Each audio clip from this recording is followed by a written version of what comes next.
Part 22 के शुरुआत में दिखाया जाता है डॉक्टर चायू के सामने सभी सीनियर डॉक्टर बैठे हुए रहते हैं और वो सभी जानने के लिए इच्छुक रहते हैं कि क्या सच में डॉक्टर चायू को CIPA बीमारी है। डॉक्टर चायू हाँ में जवाब देते हैं तो वहाँ डायरेक्टर बोलते हैं कि जब तक कोई निर्णय नहीं आ जाता तब तक आप किसी भी तरह का इलाज नहीं कर सकते हैं। हॉस्पिटल में मीटिंग ख़त्म होता है तो सभी कोई जाने लगते हैं तो वहाँ पर सियांग की मॉम यानी चीफ वहाँ रुक जाती है और डॉक्टर चायू से कुछ बात करके वहाँ से चल देती है। डॉक्टर चायू बाहर निकलता है, देखता है सियांग और उसके साथ सभी कोई है तो वो लोग जानने के लिए इच्छुक रहते हैं कि आखिर मीटिंग में क्या हुआ है। तो डॉक्टर चायू बताते हैं कि अभी कोई निर्णय नहीं हुआ है, फ़िलहाल मुझे किसी भी तरह का इलाज करने के लिए मना किया गया हुआ है। ये सुनकर उस सबको बुरा लगता है और सोच रहा होता है, लगता है कोई बुरा सपना देख रहा हूँ। और यहाँ पर डॉक्टर चायू निराश हो जाता है। वो CIPA पेशेंट को देखना चाहता था मगर वो अब उस पेशेंट पे काम नहीं कर सकता। तभी वहाँ सियांग की बहन कामिरे बोलती कि क्यों ना हम लोग पहले की तरह करें। एक बार याद है जब एक बार वायरस फैला था तो हम लोग अलग अलग होते हुए भी एक साथ थे ब्लूटूथ के जरिए। तो सभी कोई मीटिंग में बैठते हैं और इस बार सभी कोई खुश रहते हैं और एक निर्णय निकालते हैं कैसे क्या करना है, कब क्या करना है। इस पर सभी कोई खुश रहते हैं और डॉक्टर ली काफ़ी अच्छे से सैल्यूट करता है यस सर बोल के, जैसे सैनिक हो। सभी की नज़रों में रिस्पेक्ट और भी बढ़ गया हुआ रहता है और वहाँ से सभी कोई को भेज देते हैं और वहाँ से डॉक्टर चायू जाने लगते हैं। तभी वहाँ सियांग रोकती है और बोलती है कि मुझे पता चल गया कहाँ पर पीटा गया था इस पेशेंट को। तो डॉक्टर चायू कहता है कि तुम वहाँ पर मत जाओ, वो सही नहीं रहेगा, मैं जाता हूँ, और वहाँ से चल देता है। तो सियांग CIPA पेशेंट के पास जाती है तो देखती है अपने मॉम को यानी चीफ वहाँ उस पेशेंट के पास रहती है। तभी उस पेशेंट को सीरियस हो जाता है तो वो दोनों सियांग और सियांग की मॉम चीफ दोनों मिलकर उस पेशेंट को कंट्रोल करने की कोशिश करते हैं। हालात ज़्यादातर सियांग की मॉम सियांग से ही करवाती है। नेक्स्ट सीन में प्रोसिक्यूटर वकील अपने पत्नी से मिलने के लिए जाता है हॉस्पिटल। वहाँ पर ये नर्स का काम करती है इसकी पत्नी। प्रोसिक्यूटर वकील बोलता है कि तुमने क्यों पब्लिक किया डॉक्टर चायू के बारे में, मैंने मना किया था नहीं करने के लिए। तो उसकी वाइफ बोलती है कि तुमसे तो ये होता नहीं, न जाने तुम्हें क्या कह दिया डॉक्टर चायू ने, तुम उसी की बात मानने लगे। तुम भूल गए मैं हमारी बेटी के साथ क्या हुआ था। तो यहाँ पर फ्लैशबैक दिखाया जाता है कि उन दोनों के बच्ची को किडनैप करके एक गैरेज में बंद करके रखा हुआ था किडनैपर, और शॉर्ट सर्किट होने की वजह से उस घर में आग लग गया था।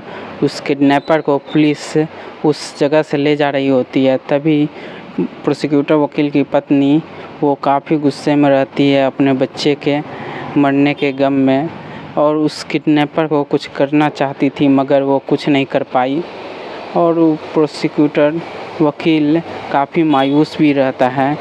वहाँ पे वो किडनैपर आसानी से मर गया था, मुक्ति पा गया था, उसे थोड़ा भी दर्द नहीं हुआ।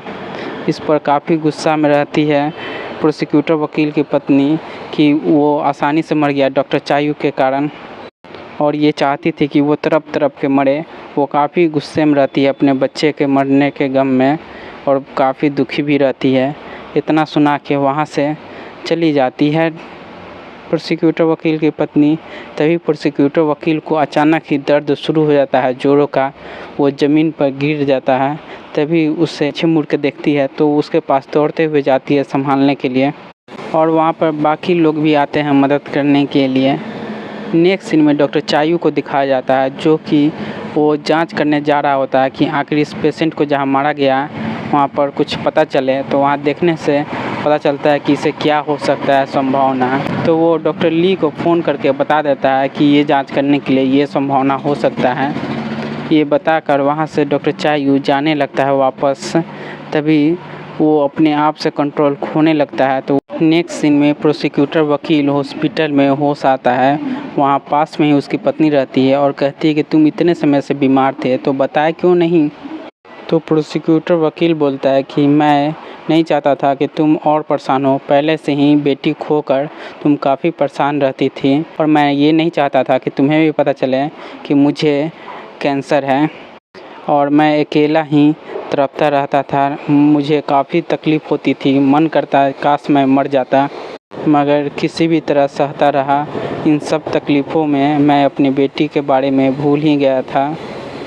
अब मुझे समझ में आ रहा है आखिर उस किडनैपर को कितना तकलीफ़ हुआ होगा।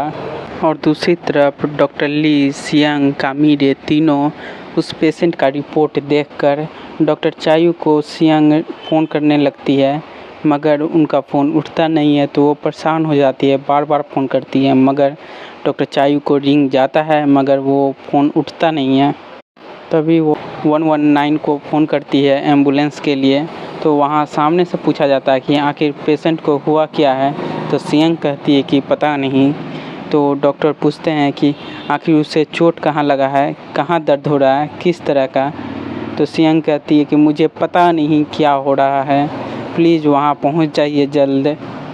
और दूसरी तरफ डॉक्टर चायू को दिखाया जाता है जो ज़मीन पर पड़ा हुआ रहता है और सिर से ढेर सारा खून निकला हुआ भी रहता है। काफ़ी बुरी हालत में सुनसान अकेला वहाँ पर रहता है। यहीं पर ये पार्ट ख़त्म होता है।